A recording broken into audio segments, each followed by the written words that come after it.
Hello and welcome to today's episode of Platinum Talks Wealth.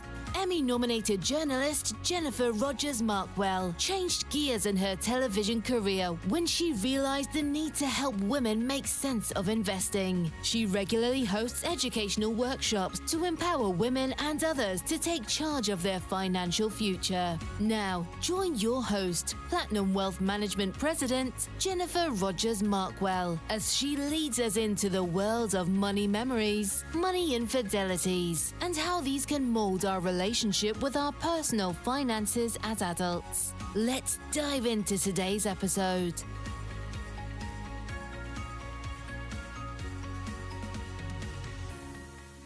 Hi, and thanks so much for joining us on the Platinum Talks Wealth podcast. I'm Jennifer Rogers Markwell, and today I'm joined by Tricia Scarlata.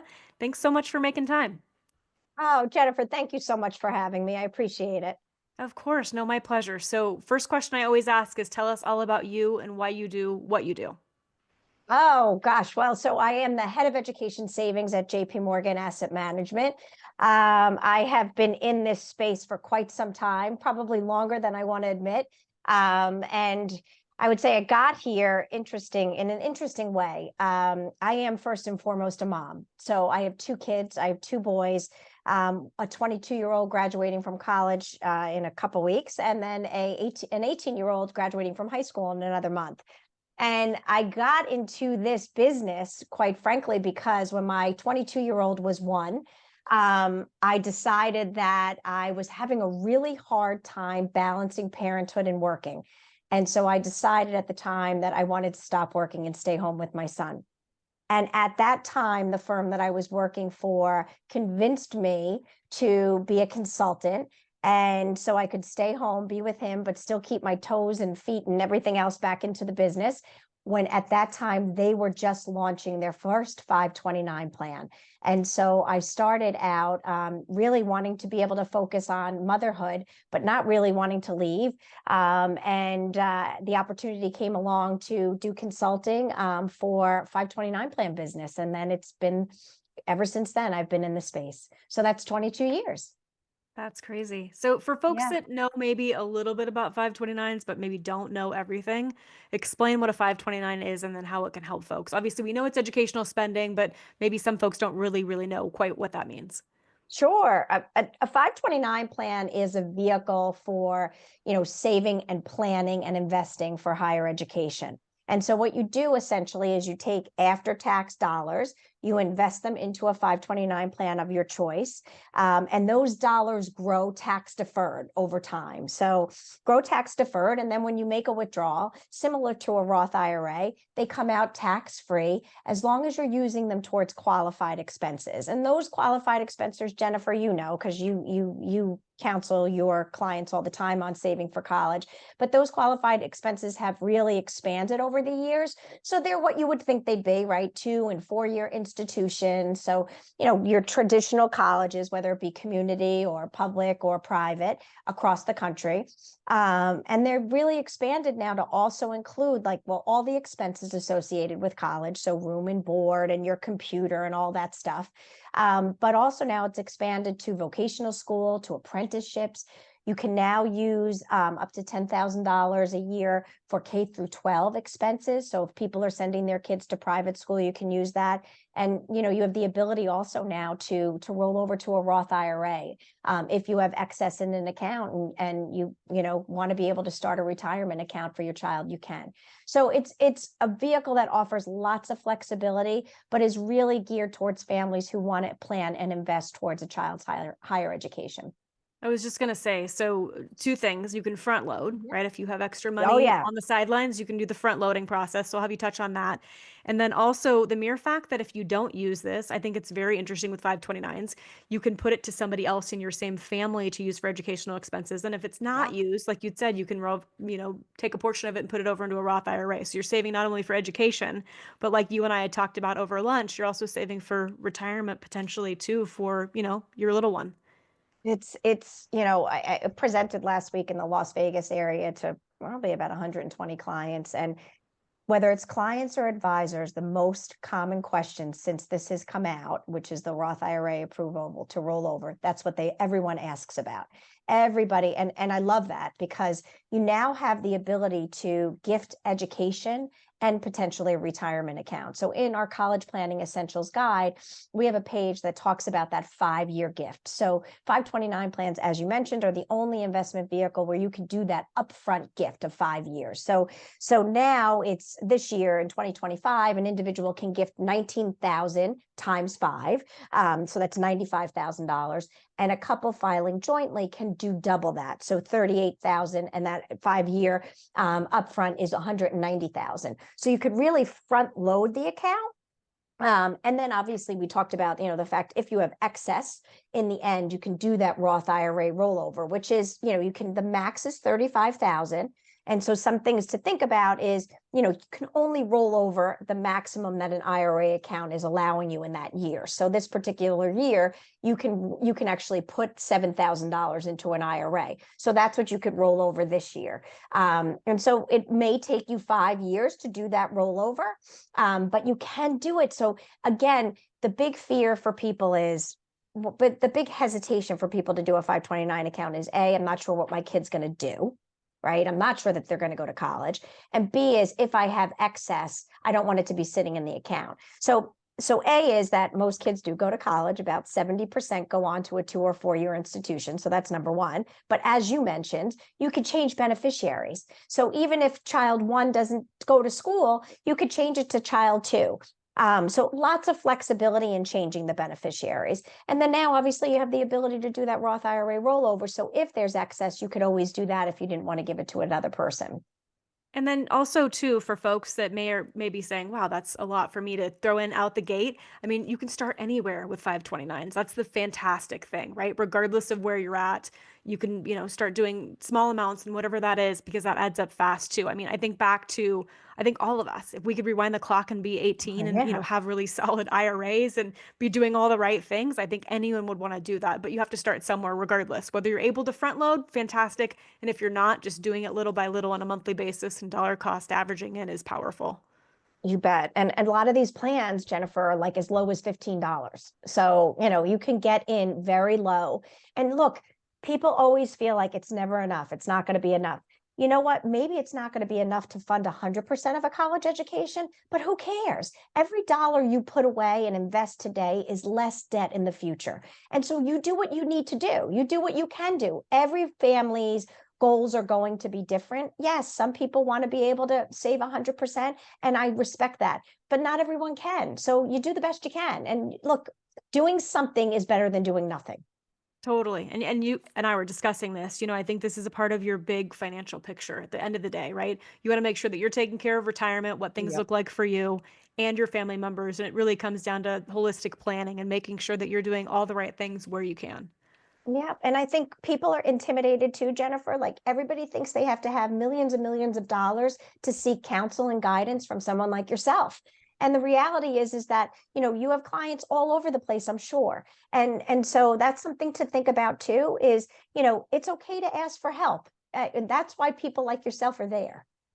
And honestly, like one thing to toot our own horn, I mean, we don't have a minimum. So we're about the Right. relationship. So wherever we can Right. help you, we want to meet you where you're at. Because one thing that's very important and heart-centric to us is we truly believe that everyone deserves a seat at the table, regardless where you're at with your financial journey. Yeah. Yeah. So another thing we talk through on the podcast are money memories. What's a money memory that you had as a younger person or as a child that helped to mold your relationship to money now as an adult? It's such a good question. I think, my parents, honestly, Jennifer, were such savers. I was very fortunate. My father was in the business, started his career at E.F. Hutton, eventually, ran distribution for E.F. Hutton, and then, kind of subsequently went to a couple firms because they were taken over, and then ended his career running a mutual fund company that was bought out. And he was very, very fortunate. He was such a hard worker. He retired young. But my parents never lived, even with, like, they never lived beyond their means. They never even lived to what they could have lived. So it's sort of contradictory for me. So one part of me feels I'm just a saver because they were savers. They were accumulators, and that's just what they did. But then the flip side is that I don't know that they enjoyed it enough. So I think the key is balancing, and I really try to balance better. So, and again, it's hard to balance. It's hard to balance anything. So sometimes when I overspend, I'm like, okay, I got to dial it back. You always have to have at least 6 months ready to go. God forbid something happens. And I've had some, tragedies that I've had to have that cash flow. So I'm constantly balancing the two. You are listening to the Platinum Talks Wealth podcast. Hey, it's Jennifer. I wanted to take a quick break to remind you that you are worthy to have a seat at the table when it comes to money and your finances. We, both me and my team at Platinum Wealth Management, want to meet you where you are, whether you're starting out, starting over, or have been investing for years. Reach out to us at platinumwealth.net or call us at 775-717-0001. We'd be honored to help. And now, back to the podcast. Like, yes, I was raised that you don't spend frivolously, that you really save the majority. But then on the flip side, I always say to myself, gosh, did they enjoy themselves enough? They could have done a little bit more. Never bought fancy cars, always had lovely homes, but, never were over the top at all. But that's just how they were. So I am like that. I'm very conscious of my savings, but I'm trying to change it a little bit and enjoy a little bit more. I feel like you're saying balance is a tough one, right? I feel like we're always a work in hard. progress with our money memories. And are we changing the narrative to better suit us now? Yep, exactly. And and we, like, for example, and again, this is not saying I had a wonderful life. My parents gave us wonderful life, but instead of traveling the world, they bought a second home. And so anytime we really went on vacation, for the most part, we went to the second home, and so I don't have a second home. But what I try to do is be a little bit more worldly with my kids. Like, let's do different things. And let's try to have some special memories in different places, because I didn't have that so much as a kid. Because again, they were so conservative, and so yes, balancing is always a challenge. So another thing we talk through are financial infidelities, which I feel like that term for a lot of folks is a big, scary, hairy term. What's a financial infidelity that you've experienced or that you've witnessed that you think others could learn from? Yeah. So I know you and I talked about this a little bit when we met in person, and part of me is embarrassed to share it at times because I'm the head of education savings at JP Morgan Asset Management. We're the fastest growing, 529 plan business in the industry. And I should be doing all the right things. And I did do the right things with my older guy, who's 22. I fully paid for his education. Thankfully, he got some scholarships, so it wasn't as painful. But I didn't do the right thing with my younger guy. My younger guy, who is graduating next month, had a lot of challenges growing up, and really was never academic. School was always a challenge, tremendous struggles with ADHD and learning disabilities. So really never thought he'd go to college. And quite frankly, Jennifer, I figured if he went to college, like, he's going to go, somebody else is going to pay for him to go, whether it's New York State or, the county or something. Never really thought that was in his future. And excuse me, about 5 years ago, he was hit by a car and really, really severely injured in the accident, and thankfully has made, a full recovery. And when you tell a child with ADHD that he can't move for 3 months, it's really, really hard, right? And so he decided he wanted to teach himself how to play guitar. Well, P.S., fast forward 5 years later, he is tremendously talented electric guitarist. He actually can play the piano and the drums as well.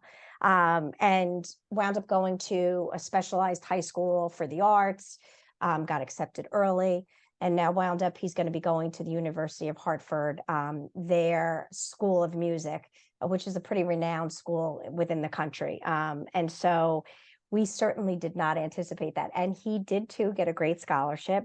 But my infidelity was I didn't plan for him, because I, like many people, said, he's not going to go.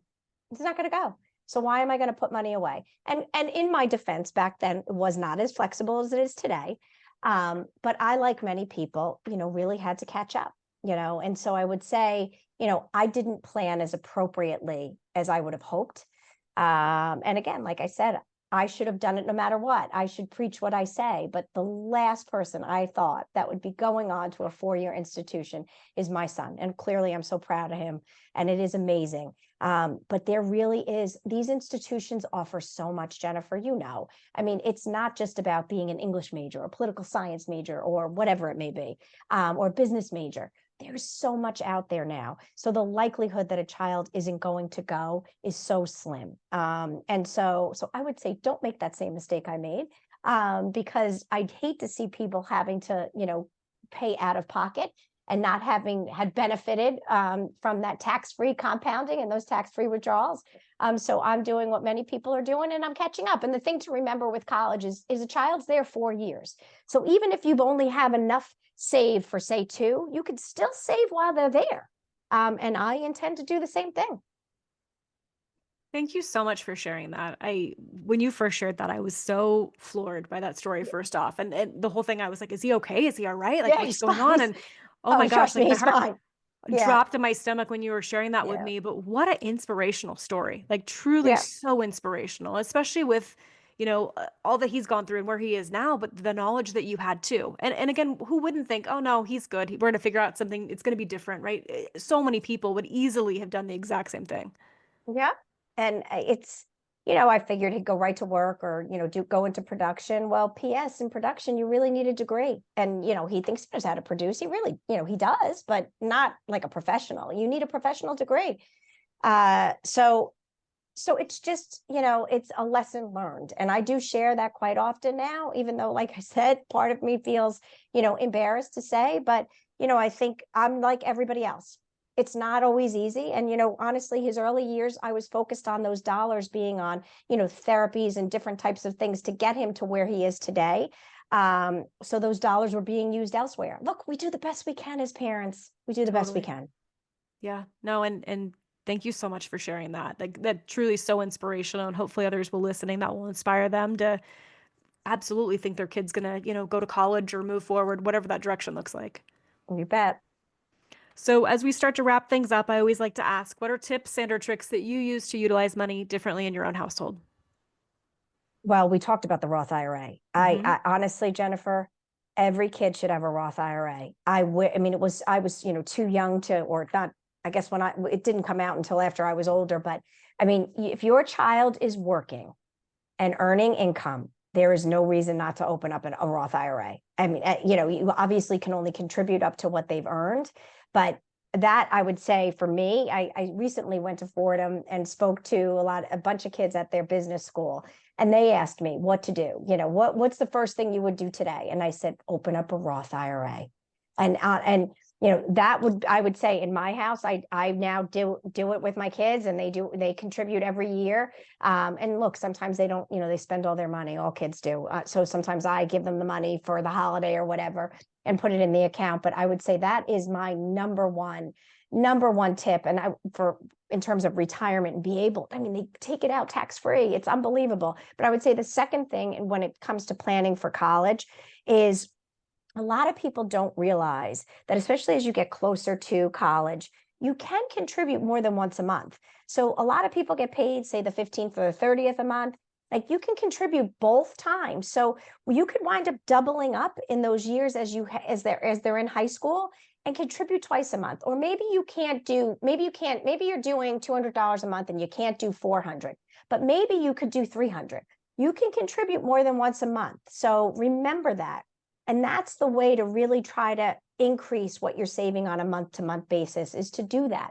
Don't take the pain all out at one time, spread it out over the month, but certainly, contribute more than once a month if you can. No, very great, solid advice. Thank you so much. Well, thanks for making time for the podcast today. I so appreciate it. And especially as diligent as you are to get on the podcast as fast. So thank you. Thank you. My pleasure, Jennifer. So great to be with you. And hopefully those of you listening and or watching will join us on the next Platinum Talks Wealth podcast. If you enjoyed today's podcast, Platinum Talks Wealth, please subscribe and share. For more information about Jennifer Rogers Markwell or Platinum Wealth Management, please visit www.platinumwealth.net.